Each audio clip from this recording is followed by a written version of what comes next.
Fear of happiness. Among the distinguishing characteristics of mythic or totemic stories, let me call two of the most obvious to your attention. First, by definition, they stay in the mind. Durability distinguishes the archetypal from the anecdotal. Second, more peculiarly, they mutate, or our perceptions of their fundamental truths change. Perhaps mutate is inaccurate. Better to say that what magnetizes attention shifts. A story with staying power will offer a variety of possible centers of focus, though these may be perceived sequentially rather than simultaneously. Stories of this type, whatever their scale, and they may, superficially, resemble the anecdote, possess a certain interior spaciousness, within clear outlines, so that they seem on reflection at once copious and eternally unresolved. In simpler terms, every time I see Children of Paradise, it has a different hero. And every time I read Wuthering Heights, I feel a different moral or emotional imperative. When I was 16, value passion, meaning sacrifice anything to it. When I was 25, be wary of passion's tendency to screen narcissism, and so on. All this holds true as well in the realm of the personal. We have, each of us, certain charged stories or reference, the sorts of stories we tell those people we wish to befriend, so that they will see what has formed us. What is odd is that, over time, the same story can be used to make different points, though we may continue to befriend the same sorts of attractive strangers. When I was in my early 20s, and beginning, finally, to master psychoanalysis, the range of symptoms I had been controlled by, when I was able to perform dazzling acts like eating in the presence of other human beings, when I no longer needed to do the same tasks daily in the same order, when I was no longer wholly withdrawn, which is the common legacy of shame, I found myself suddenly terrified. A vision of desolate normalcy presented itself. I was terrified specifically that normalcy, whatever I meant by that, would somehow eradicate the need for, or capacity for, what even then I ceremoniously called my work. For 5 years I had been struggling desperately to become whole and sane in order to rejoin a world made, as I saw it, entirely of the whole and the sane. A world free of the humiliating loneliness and fear that constituted my reality. And I remember very clearly my panic, and the terms in which I accused my analyst, who had conspired in all this. He was going to make me so happy I wouldn't write. I also remember his response. He looked at me directly, an event in itself rare, and possibly the underlying reason I remember this exchange. His response was memorably succinct. The world, he told me, will provide you sorrow enough. For the egoist, a revolutionary concept. What interested me in this story initially was the analyst's unprecedented directness, together with the sense that his personal history had, briefly, entered the room. Also, the strange unease his response provoked. My confidence in him was, for complex reasons, shaken. He had no right to be so present in the room, to substitute for Delphic silence and sly direction a remark so tainted by the personal. Also, I thought he was wrong. That is, I thought the world couldn't possibly provide as much anguish as I needed. If he was wrong, I had duped him. If I had duped him, he was no longer reliable. Did he really know how wily I was? How inherently powerful, despite present restrictions of performance? Did he really think the world was any match for such force? I generated my sorrow? Nothing, and no one could be trusted to meet my fierce and specific standard. Later his remark took on an aspect of prophecy, which always has about it something of the echo. In this case, what was echoed was my own early perception of the world, in exactly the aspect my analyst noted. Growing up, I had transformed myself into the agent of the inescapable. I couldn't bear chance as a principle. I saw the world as whimsical and lethal, a machine for doing harm, and I took over its work to avoid being its victim. In fact, it wasn't until very recently that I began to read this exchange from another angle, to examine a certain underlying assumption. Specifically, why was I so sure unhappiness was essential to the making of art? Or, more precisely, what attributes of what I imagined happiness to be did I believe subverted creation? Plainly, I ascribed to happiness some opacity, or chronic unresponsiveness. Accurately enough, I saw responsiveness as essential to the creative act, but my definition seemed to limit it to a particular type.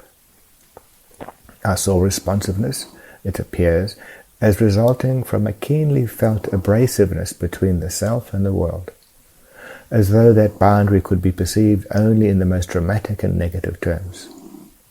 What is emphasized in such definitions is the self, not as a secure pole or referent, but as a fundamental dimness clarified by oppositions. Its very haziness gives rise to its avidity. It strives constantly to define itself, as more clearly realized selves do not, and it is able to define itself only relative to what it is not. In the period of which I've been speaking, whatever my surprise at my analyst's observation, I had a somewhat diminished stake in maintaining the presumably fecund misery from which in my view, he insisted on rescuing me. Luckily, or so I presently believed, I was protected from my asserted wish to shore up suffering, to stabilize it, by the intensity of my suffering at the time. I had, too, this recent memory. I began analysis imperiled not by happiness, but by despair. In the years when I was most acute, I was wholly silent, on the page and in the world.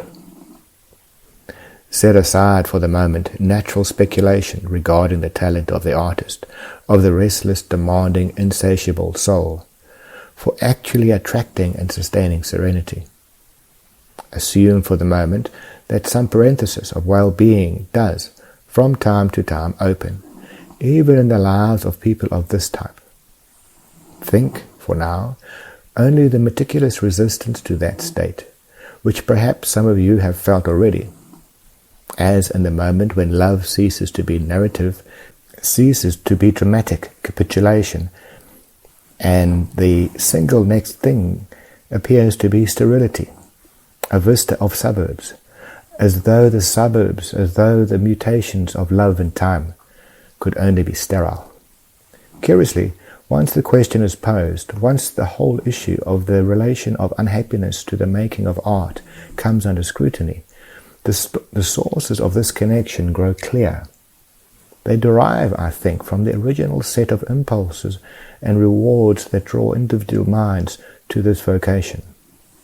Most artists, most writers certainly, are drawn to the creative act by its capacity to promote catharsis and, through catharsis, affirm a faltering sense of power. Pre-existing anguish, in being given form, is externalized. In being externalized, it is transformed. Transformed as opposed to neutralized, it gives rise to its extreme opposite. What results for the artist or nascent artist is euphoria. Not only are anxiety and tension temporarily relieved, something comes into being to which the self bonds with a kind of desperate ardor. Unfortunately, the learned dynamics of catharsis, the conversion by writing of despair to elation, will not sustain a creative gift any more than the animating rages of youth can be mechanically prolonged. Equally, unfortunately, the more efficiently catharsis reigns in suffering, and the headier the sense of elation that results from the making of a work of art, the greater the self's investment in art. In art, obviously, but also in the increasingly ritualized process leading to art. And ultimately, an odd shadow of dependency or addiction creeps in. Suffering gradually becomes the presumed first condition of elation or triumph. The more efficiently catharsis works, the more likely it is that the artist is being created, a person, that is, whose sense of power and worth depends primarily on these surrogates, these objects that have been created. This dependency is my subject, and beyond it, a certain practical speculation as to the usefulness to the artist of happiness, in whatever form it may happen to present itself. By which term I mean not euphoria, which is in any case familiar to people of this type, a state of grace like falling in love, and intoxication. Not euphoria, but that strange country I glimpsed in my analyst's office, happiness defined as well-being. The artist, that person whose sense of self absolutely depends on continued creation, begins to connect his survival as a powerful or, in any case, viable being to despair. Despair, however damaging, however threatening, however eroding of the physical self, cannot damage what is perceived as being truly essential, the ability to make art. Quite the reverse. This it preserves and sustains. The real threat, according to this reasoning, is happiness, which by removing active unrest sabotages creative life, which proceeds from an accumulated misery that demands cathartic release. The dependency on dissatisfaction, the courting of it by the artist, this is less a Faustian compact than a destructive or at least limiting hope. Destructive not in the obvious sense, in that it places at risk or undermines the whole world of relationship or physical soundness or social function, but destructive in exactly those terms by which the self experiences its deepest sense of authentic being. What is threatened with destruction in this system is the artist who was born long before, not only of will, but of its hopeless and powerless opposite, out of a lack of control. At the heart of this dilemma, the tacit rejection of happiness, is the problem of control, which is, first, the problem of vulnerability. It is the latter that attaches to happiness, to any form of having. Like material wealth, emotional or spiritual wealth stands to be lost. Better the security of having nothing than the anxiety of well-being, which can only diminish. Moreover, the world renunciation of well-being acts as a kind of protection. No one, the artist reasons, gets everything. So renunciation of what others hold most dear shores up in the artist what he holds most dear, his talent. And whatever its size, it is likely to be perceived with some regularity as precarious. The unfamiliar unnerves.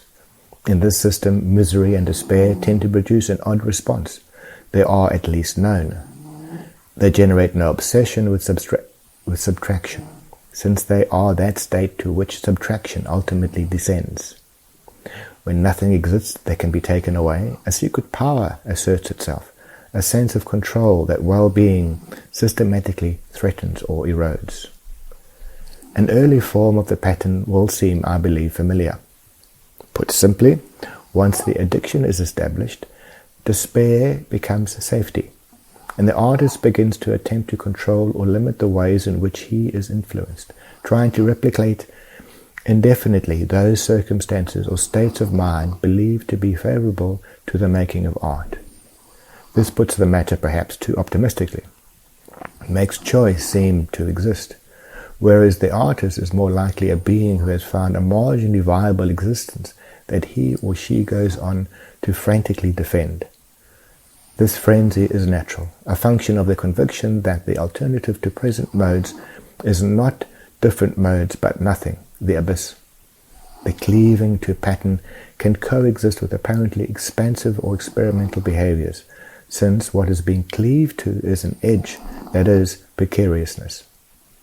Only those experiences or behaviors characteristic of what we can loosely call normalcy or serenity are ruled out, and this comes to be a ruling against the unknown in its most radical form, a ruling made, oddly enough, in the name of risk.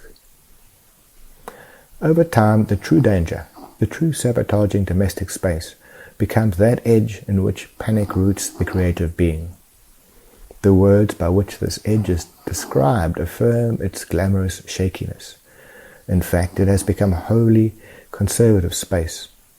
I have seen this particular timidity in my own nature.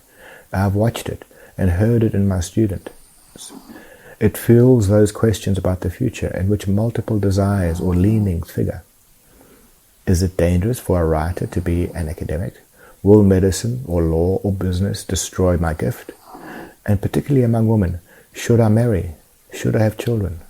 And although no one can guarantee that the married doctor with children will also write enduring poetry, or that the passionate adolescent who finally permits himself maturity and pleasure will evolve into a deeper thinker, the person who, through cautious clinging to the known, the ostensibly safe, arrests or constrains his native fascination with medicine or desire for family, is diminishing the possibility of his making original art.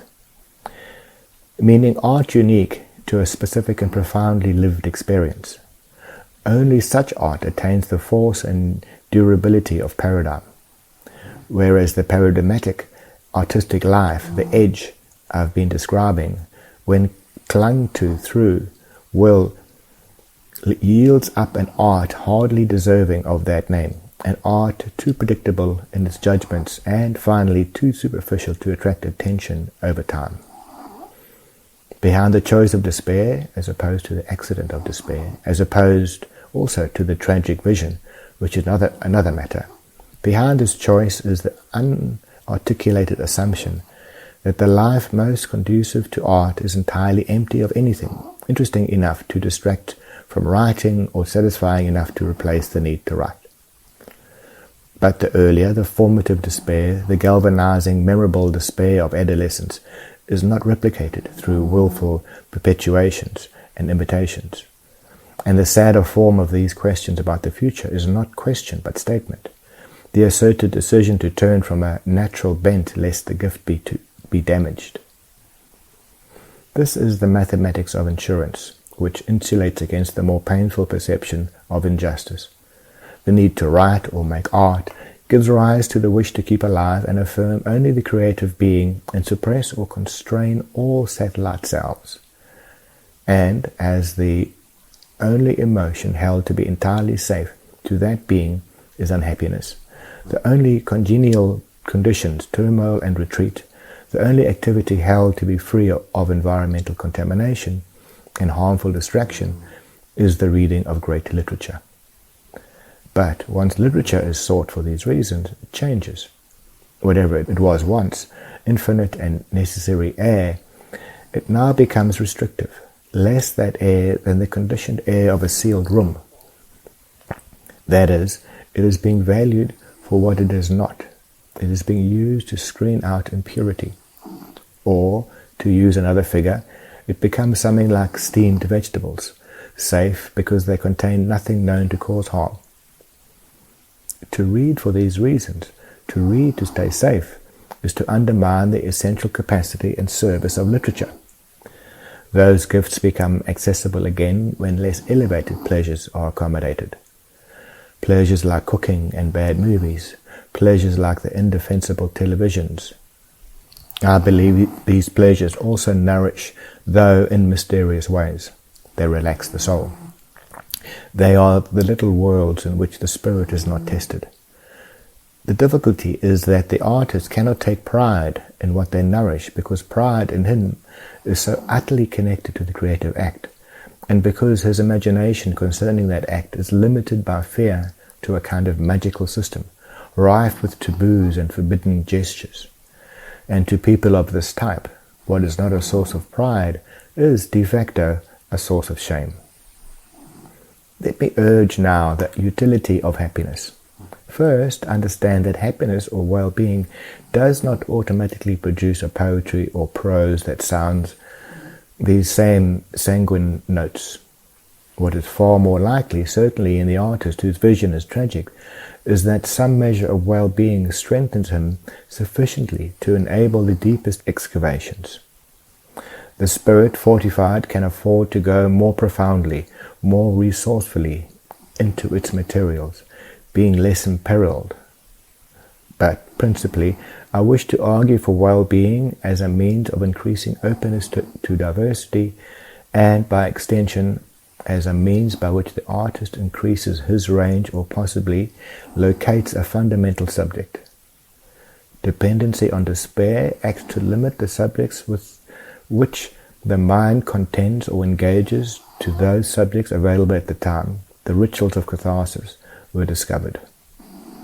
In my own experience, periods of despair resemble one another, even in the sense that each seems at the moment, and despite antecedents, the true Platonic desolation, the terminus, the authentic nadir, whereas happiness surprises in both its advent and its causes. It releases information. What unhappiness tends to perpetuate is an isolating and usually limiting fixation on the self. Except in the rarest cases, this is bound to be an aesthetic limitation. Whereas well-being, in paying homage to its sources and causes, seeks out the world, a place likely to be more varied than the self, particularly than the artist self, so long protected from dubious influence. In periods of well-being, the worlds of external object and event enter perception. Focus moves outward as well as inward. I believe my analyst was correct in this remark. The world, whether zealously monitored or allowed a looser hand, the world will indeed provide sorrow enough. The intensity and frequency and type of that sorrow depend to a painful extent on luck, which is called luck because it cannot be controlled or lured or annexed. We cannot do anything about whatever luck decides to do with us. We can, however, refuse the narrowness of that determined unhappiness the will insists on. Occasionally, something will give pleasure, will actually charm or divert or entertain, will, to use that terrifying word, disarm. Insofar as our fearful, compulsive, rigid natures allow, I think we should welcome what follows.